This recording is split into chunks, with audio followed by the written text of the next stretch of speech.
C'était l'une des collaborations les plus attendues de 2024 et malgré son succès, je trouve que cette paire est encore très sous-cotée par rapport à sa légende. Josh Franklin aka Stash est un artiste new-yorkais graffeur qui a sévi pendant les années 80-90 sur les métros et tout ce qui pouvait être tagué à New York. Et au début des années 2000, Nike a commencé à lui proposer à faire des collaborations sur certains modèles. On a vu de la Air Max BW, de la Air Force One, de la Air Max 95. À l'époque, il était le premier artiste à collaborer avec Nike et toujours dans cette continuité, Nike a proposé en 2006 de collaborer sur un de ses modèles préférés, la Air Force One. Les nuances de bleu, la partie crème avant magnifique, ainsi que la semelle translucide. Et dans ce cadre-là, en 2024, Nike, pour fêter les 20 ans de collaboration avec Stash, lui ont proposé deux paires, la Air Max 95 et la Air Force One, qu'ils ont réédité, ou plutôt on pourrait dire réapproprié, réinterprété, car il n'y a pas tout à fait les mêmes choses sur le modèle. La différence la plus importante par rapport au modèle de 2006 va être la partie avant, le upper,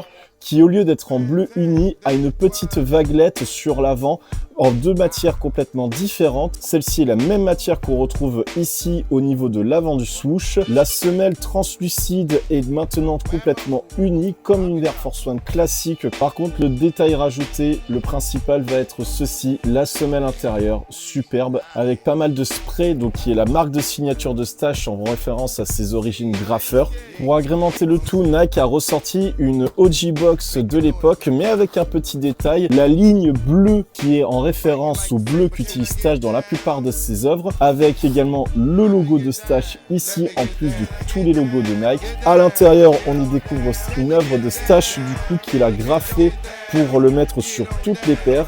Vu l'engouement après sortie de la paire, on peut clairement dire qu'elle est sous-cotée et pourtant, comme vous le voyez, paire de légende qui restera, je pense, dans les annales comme une des meilleures collaborations de Stash depuis. Dis-moi si t'as kiffé et peut-être qu'on reparlera de Stash à un moment, mais